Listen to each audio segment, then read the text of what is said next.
In this special edition of Whiteboard Wednesday, I want to share with you something I'm really excited about. It's an epiphany that I had reading a radio antenna book, and it has led me to a deeper understanding of exactly what we need in PEMF therapy.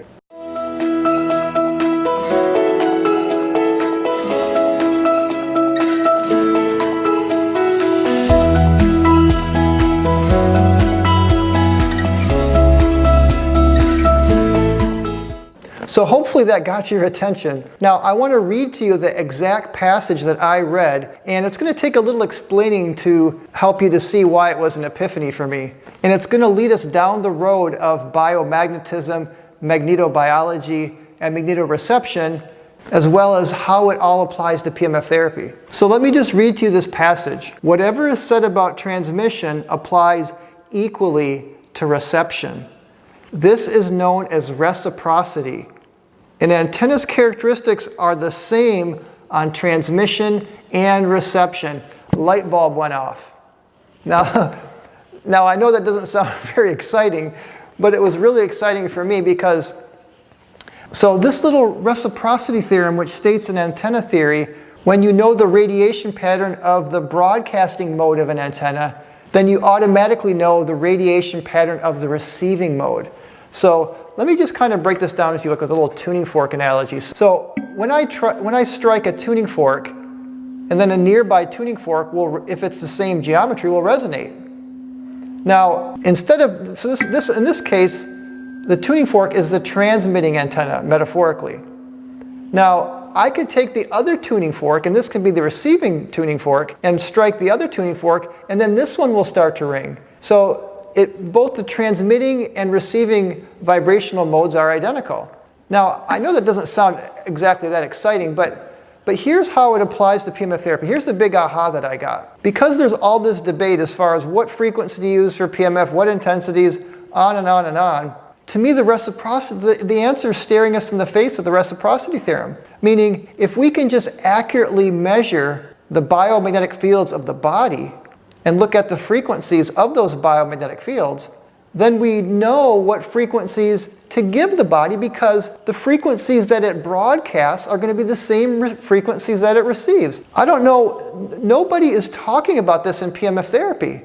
And what's really surprising is that we've known some of these frequencies that the biomagnetic field of the body radiates now for about, let's see, 1972, almost 50 years when Dr. Zimmerman did the first squid magnetometer reading of the human body using Reiki healers, and he was able to map out the frequencies. So before we talk a little more in detail about biomagnetism, I want to first describe the field that it's a part of, which is bioelectromagnetism.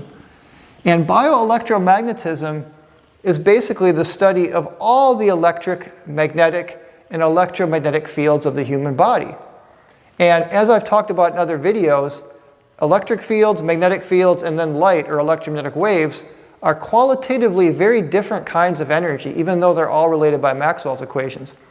So let's start with the first subdivision of bioelectromagnetism, which is bioelectricity, and this deals with static charges or currents or charges in motion. Now there were a couple of really big discoveries in the 1920s related to bioelectricity in the human body. The first was the discovery of the EKG, where William Einthoven invented the EKG, which of course, as we all know, measures the heart electricity, and it plots it on a graph, so we can see it in an electrocardiogram. Now, this was a big discovery at the time, the fact that these bioelectric fields in the body could actually be measured. It was no longer pseudoscience of like mesmerism or some of these sort of controversial figures of the time with biomagnetism. This was science tangibly measuring the electric currents in the heart, in the case of EKG, and then Hansberger developed something similar for the brain with the EEG or electroencephalogram. And that was in the 1920s. I mean, so again, this is nothing new. Now, the second division I'm just going to call biophotons, or this is like bioelectromagnetic waves. Now, again, in the 1920s, Alexander Gerswich discovered what he called mitogenic radiation, where he could see when cells divided, the DNA were radiating little ultraviolet frequency waves, and then he put something between the cells that blocked UV radiation, and he saw that the cell division stopped. So this was huge. Our body is using photons to communicate. And even to this day, shockingly, this is not talked about much. The fact that we have biophotons which the cells communicate, this is huge. And modern medicine is still using drugs and Newtonian type of physics for understanding the human body. Now, Fritz Popp is kind of more of a modern pioneer of biophoton research. And there's a lot to say about biophotons that maybe I'll do in another video, but not today. What I really want to focus on today is biomagnetism. And again, shocking as it sounds, this is nothing new. This has, again, been known for now almost 60 years. So Ball and McPhee in 1963 were the first to detect the magnetic field of the heart. And what they did is they used 1 million windings around a ferrous core, which is an incredibly sensitive magnetic field detector, right? And they put a lot of meticulous labor and work just to detect the heart's magnetic field. But they did it. They detected the magnetic field of the heart outside of the body. And now this was a monumental event. And I don't know why it didn't get any press. Because when the magnetic field of the heart was detected by science in 1963, this was the first time that we can understand the human body beyond the boundary of the skin, meaning we don't end at our skin. We keep extending out into space, and we're going to go through Zimmerman's studies here in a minute, but he found the magnetic field of the body was detectable 15 feet away. But here's a principle from physics. The electromagnetic force is infinite in range. There is no end to how far the field will go, meaning you, me, and everybody here on Earth, our fields are extending out to infinity, and this is science. And what was once thought as New Age or pseudoscience is now science. And again, hardly anybody is talking about this in the scientific community. They just don't want to acknowledge that we're more than just a physical body. And to give you an example of the near infinite range of the electromagnetic force, the Pioneer 10, which was launched in 1972, interestingly the same year that Zimmerman did the studies with the squid magnetometer on the human field. But in 2003, when the Pioneer 10 was about 7.8 billion miles from Earth, it transmitted with an 8-watt transmitter a signal back to the Earth. This was the last signal, but it was received 7.8 billion miles away. So what this illustrates is that because the human body is also electromagnetic in nature, like the Pioneer 10, our field is going out perhaps 8 billion miles if you have a sensitive enough antenna to receive it. Before we move on, I just want to mention that the whole key to the Pioneer 10 being able to transmit a signal 7.6 billion miles is resonance. And I did a whole video on resonance, and I'll put a link at the end of this video. So let's now take a closer look at biomagnetism. And here's the definition. Simply, biomagnetism is the study of the production of external magnetic fields by biological organisms. That is to say, like we mentioned, it's measuring the magnetic fields that living organisms like the human body emits going out, the energy going out, like we said, even to infinity. Now, magnetobiology is the energy coming in. So magnetobiology is when external magnetic fields are applied to biological organisms, and these can be magnetic fields from the surrounding environment or devices like PEMF devices. So magnetobiology is the energy coming in. So to illustrate the principle of biomagnetism and magnetobiology and how they're reciprocals and how the reciprocity theorem applies, let's just take a couple simple examples. Well, they're not so simple, but I'm going to try to simplify them. So these two images here represent biomagnetism and magnetobiology. So over here, we're measuring the magnetic fields coming from the brain, and over here, we're applying magnetic fields to the brain. Now, in both cases, the kind of center of it all is going to be currents within the brain. So over here, and J is just a little subscript in physics for current. It's a current density. So over here, the brain and all the nerve activity in the brain has all these electrical impulses. And we know from Ampere's law that electrical currents produce a magnetic field. So the net current in the brain, the net vector, if you kind of take all the vector sums of all the currents, is going to create an external magnetic field that a squid magnetometer can detect. Now over here, we're doing the opposite. We're taking an external magnetic field, like say a PEMF device, or transcranial magnetic stimulation, and we're applying a magnetic field to the brain.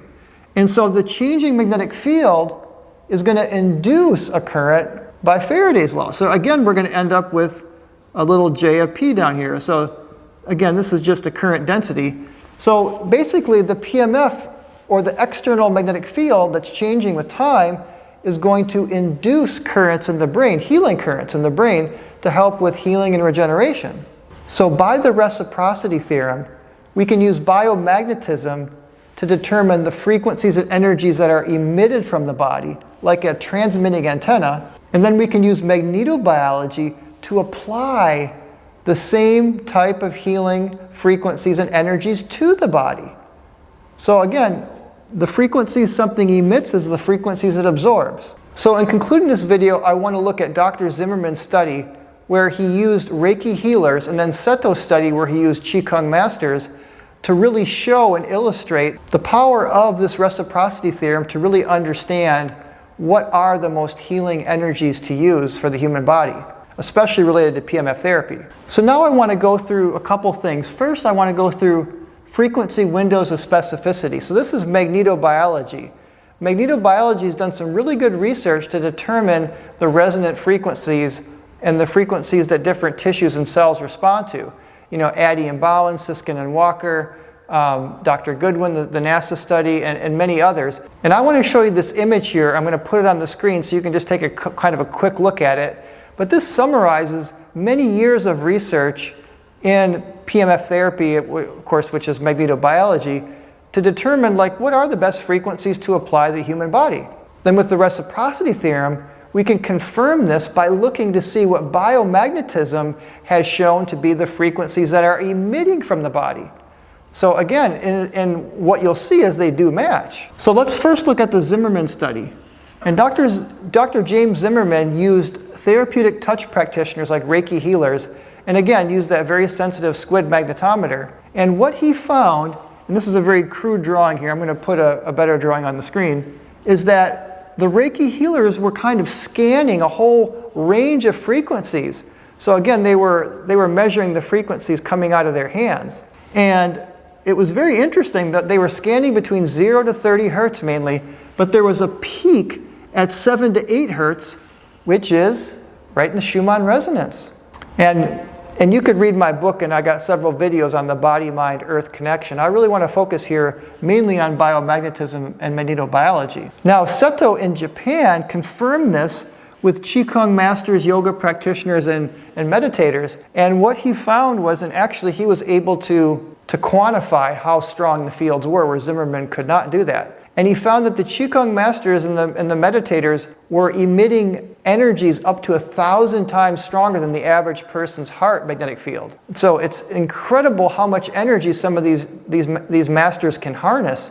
And also interesting, also with the Reiki healers, they noticed that as they're transferring the energy to the patient, that their hands start to tingle, and they can feel the warmth and the energy. And when I read this, I was like, oh, of course, reciprocity.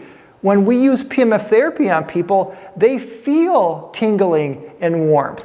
So it's going both ways. The practitioners applying the fields feel warmth and tingling, and when you lay on a PMF mat, you feel the warmth and tingling, because that's, again, the improved circulation. So it's really interesting to see all the applications of this reciprocity theorem from antenna theory, even just within PMF. So now I just want to include a little bonus material for the iMRS 2000 YouTube channel.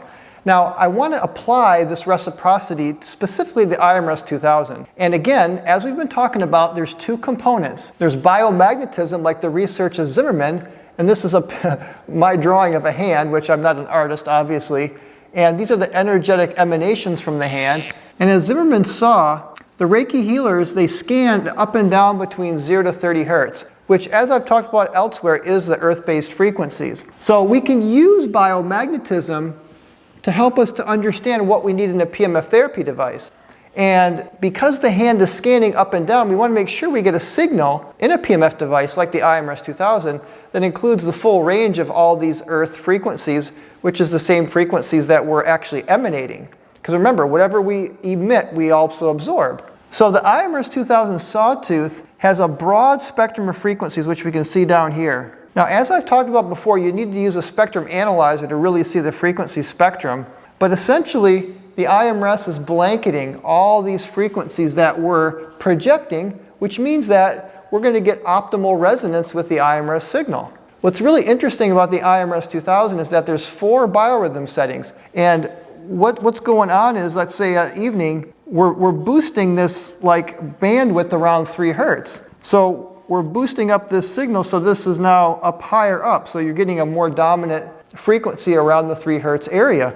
But you're still getting the full spectrum of frequencies. And in the morning, you get more of the 15 hertz frequency. And that gets boosted up, just like a graphic equalizer on your stereo. The iMRS is boosting up the different frequencies depending on the time of day. So the iMRS 2000 is a great example of magnetobiology, meaning the iMRS 2000 is using information from biomagnetism and is applying it to magnetobiology, so that way the energies that we get in the mat are similar to Reiki healers. So you're almost like getting a Reiki session when you're laying on the iMRS. And additionally, as I've talked about elsewhere, you do get that rapid rise and fall for maximum ion transport in both the iMRS sawtooth and square wave. So wide spectrum of frequencies, rapid rise and fall, good coils, inspired by nature, backed by biomagnetism. That's why I like the iMRS 2000 over all other PEMF units out there. So thanks for watching. Please subscribe to my channel. I have many more videos coming. Leave some comments. I'd like to know what you think, and tell me if there's any other videos that you'd like to see in the realm of PEMF therapy. So thanks again, and have a great rest of your day.